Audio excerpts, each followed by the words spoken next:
रखने के लिए एक अनुस्मारक रिमाइंडर का भी कार्य करती है।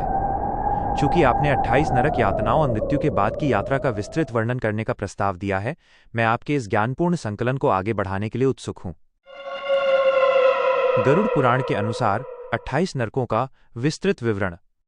शास्त्रों में मुख्य रूप से 28 प्रकार के नरकों नरकास का उल्लेख मिलता है, जहां अलग अलग पापों के लिए विशेष दंड निर्धारित हैं। यहां कुछ प्रमुख नरकों का वर्णन दिया गया है।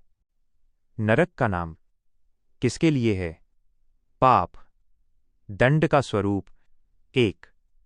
तामिस्र, दूसरों की संपत्ति या अपनों को धोखा देना, यमदूतों द्वारा भारी गदाओं से प्रहार और अत्यधिक अंधकार। 2. अंधतामिस्र, पति या पत्नी को धोखा देने वाले, आंखों के सामने गहरा अंधेरा और असहनीय मानसिक पीड़ा। 3.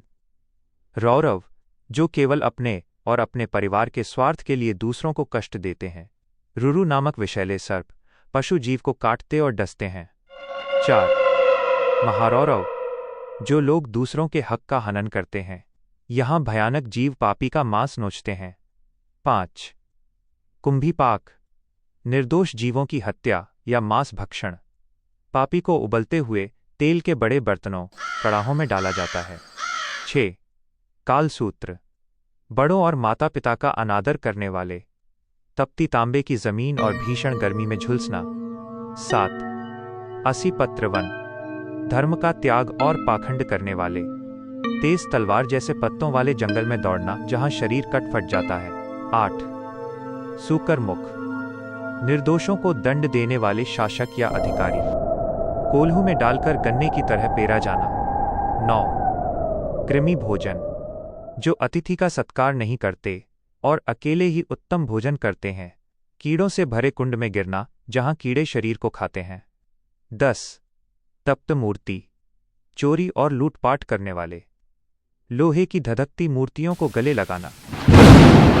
मृत्यु के बाद की यात्रा, यमलोक का मार्ग। गरुड़ पुराण के अनुसार मृत्यु के बाद की 47 दिनों की यात्रा और यमलोक पहुंचने का मार्ग अत्यंत दुर्गम बताया गया है। 1. प्राण त्याग, मृत्यु के समय यम के 2 दूत भयानक रूप वाले आते हैं और आत्मा को सूक्ष्म शरीर में ले जाते हैं। 2. वैतरणी नदी, यह नदी रक्त और पीप से भरी होती है। जिस व्यक्ति ने गौदान किया होता है उसे नाव मिलती है, अन्यथा उसे तैरकर कष्टों के साथ इसे पार करना पड़ता है। 3. चित्रगुप्त की सभा, यमराज के भवन पहुंचने पर चित्रगुप्त कर्म पंजी रिकॉर्ड ऑफ डीड्स खोलते हैं। 4. पुनर्जन्म, दंड भोगने के बाद आत्मा को उसके बचे हुए कर्मों के अनुसार 84 लाख योनियों में से किसी एक में जन्म मिलता है। निष्कर्ष, जैसा कि आपने सही कहा, इन वर्णनों का मूल संदेश डराना नहीं बल्कि सुधारना है। यह हमें सिखाता है कि हमारे हर कार्य की एक प्रतिक्रिया होती है। क्या आप चाहेंगे कि मैं शेष बचे हुए नरकों जैसे अंधकूप या वज्रकंटक का विस्तार से वर्णन करूं, या फिर गरुड़ पुराण के अनुसार उन 10